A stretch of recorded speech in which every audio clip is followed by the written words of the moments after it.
Gotta love this in technology, y'all. All right. This is a man that doesn't really need a massive introduction, but I'm still gonna give him a massive introduction, even though he hasn't turned his camera on. There we go.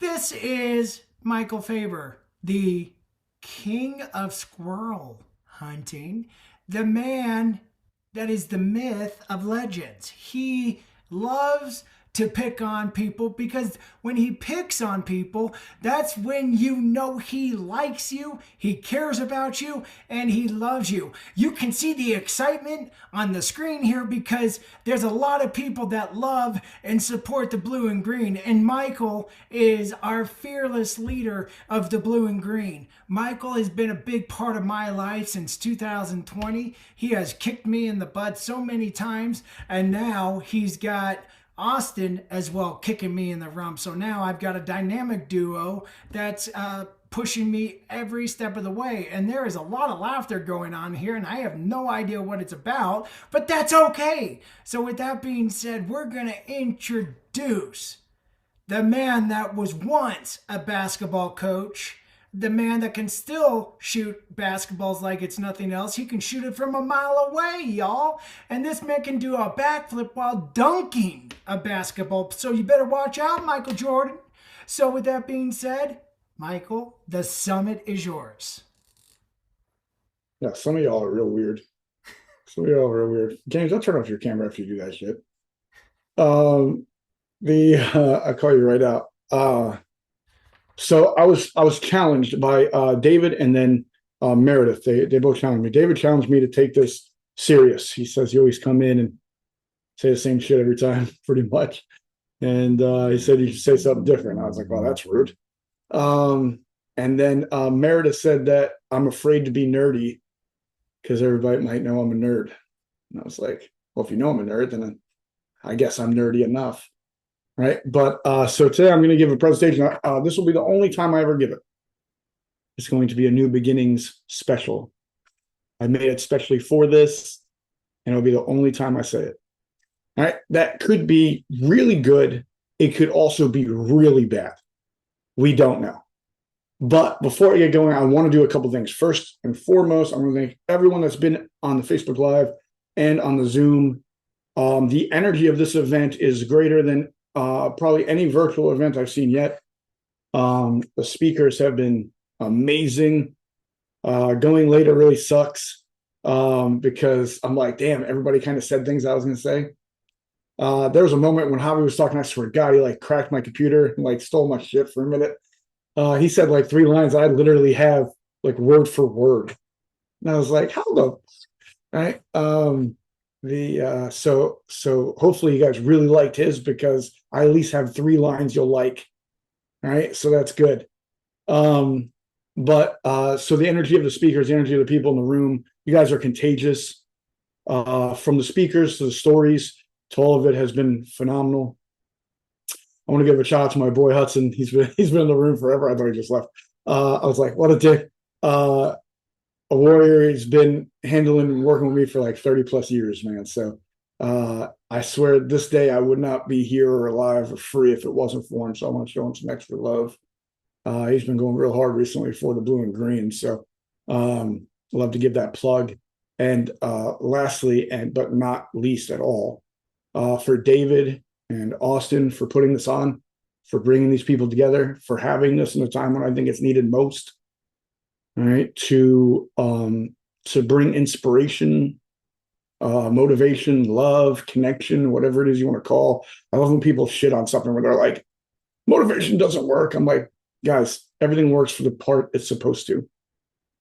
All right, and I never try to hate on anything that's helpful or useful or can change someone's life at the time they need it. Now I say that, but no, today is not going to be very motivating, right? Today isn't one of those talks for me. Today I'm going to be a little nerdy, which is weird for me because when we talk about loss or grief, I know some of it. We are not strangers, me and grief and me and loss. I've known it since I was a kid, and I still know it to this day. Right. So when I speak to you, this is not someone that read a book that's going to tell you the highlights of it. If it was, I would just tell you what book to read. Right. Because I would mess it up if I tried to say it. I mean, because I don't know if you guys ever saw me read, but it is not pleasant. All right. It's not impressive. You'll feel bad for me. Okay. And I'm glad Martha's here. She turned her camera on because the Queen Healer, I call her. She has events all about healing. Going to her event really started me on a serious track of my healing journey. All right, so I owe her a lot of credit too. But I wanted to show some love to David and Austin for doing this. It isn't easy, and I'm a real jerk while doing this because if you don't know, I work with David, I work with Austin. So during the thing, I'm literally messaging them. Why is this happening? What's going on here? Hey, do you know this? Hey, and sometimes I'm a little sarcastic, so I'll be like, dude, this is great. And he's like, isn't it? I'm like, yeah, it's not working. That's why I'm saying something. All right. But I just wanted to see if you knew or not. All right. So really give them a lot of credit because dealing with just me alone, I'm giving them a lot of shit during it. So for them to keep smiling and doing this shows the strength they have and the will they have to do this. All right. So I'm going to stop delaying. I'm actually going to start the worst talk of this event. All right. And it's okay. You guys can be honest with me after, like I was honest with Meredith. I want to start by saying some of you aren't tired. You aren't weak. People might make you believe it's like overwhelm or burnout, but really you are grieving. Right? You didn't lose your drive. You lost something that mattered. All right, that's where it comes from. And the problem is no one taught us what we do after that. Right? Loss doesn't just hurt. Right? There's a disorientation feel like to it. There's like brain fog. There's like low motivation, questioning yourself, not recognizing your own edge. That is not weakness. That is your system protecting you. When something hits you hard, a person, a relationship, a business, a dream, your nervous system shifts into survival mode. Right? And that does not feel anything like ambition. If it's anything like me, it feels flat. But flat doesn't mean finished. All right, you are not broken. See, this is a lie that I believed for so long. I was broken. Now I'm just broken. All right, Travis, man, I really need you on camera. Thank you for being there. Your nod made me really feel like that line didn't suck. All right, so I appreciate you, bro. All right, little things like that. All right, but you are not broken. You are just reorganizing. You're just figuring it out. See, when we lose something, we don't just lose it. This is where Javi said we lose a future. All right. This is what steals our spark. When something collapses, you don't just lose what it was, you lose what you thought was coming with it. It could be anything from imagined conversations, the wins you thought, the life you pictured, because spark is future-based. It's future-based energy. And when the future gets ripped away, forward motion pauses. And I will say this, the answer isn't get motivated. All right. The answer is build a micro future. See, that's not your 10-year plan. That's not your 5-year plan. That's not even a 3-year plan. All right. And in my take, it's not domination, right? Like world or space domination. Sometimes it's just like get through today well. Keep one promise to yourself. Take one step you said or thought you would take. Because see, momentum doesn't return loud. It has to return consistent. So if you're anything competitive like me, we have to shrink the game. Also, for all us high performers, we like to sabotage ourselves after this moment. We demand 100+% from a system operating at 50%. Give or take. Maybe you'll say, mine was 60. Thank you. You're right. All right. Then we feel ashamed when we can't deliver like we used to. Shame and guilt kills the spark. So we shrink the game. Win the morning, move your body, make one call, finish one thing fully. Because small wins rebuild self-trust. You can't hate yourself back to momentum. There was a long, long time I hated myself. I didn't mind anyone hating me. I was like, shit, I hate me. So it'd be weird if you don't. Right? But that does nothing but bring you back. But let me tell you, there is 3 dangerous reactions to what we're talking about. After a loss, most people will do one of these or multiple of these. They will isolate. They will numb, or they'll overcompensate. Isolation will sound a lot like, I will handle it. No one gets it. I have to go through this alone. I have to do this. I have to get through this. It's a bunch of I statements. When we start using I an awful lot, it's because we're trying to get away or disconnect from others. Even if they're willing to help us, we won't let them. We won't want them to for a bunch of other reasons. We want them to see this hurt. We want to add to their plate, feeling like a burden. Right? They already have enough going on. They don't need this. Numbing looks like distraction, busyness, scrolling, drinking, noise. Right? That app you keep playing that you probably beat more levels than they probably had when you originally downloaded it. Waiting for the update for the more levels. I've never done it. I don't know if this is true. I'm kidding. Clearly, I have done it because I know you have to wait for the update for more levels. All right. And overcompensating is a lot like, I'll prove this. I'll prove I'm fine. I prove I can handle it. I'll prove I can take this on. All right. But none of these restore fire, a spark or a flame. Connection does. Honesty does with yourself.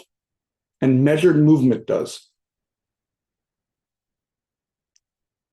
You don't outrun grief.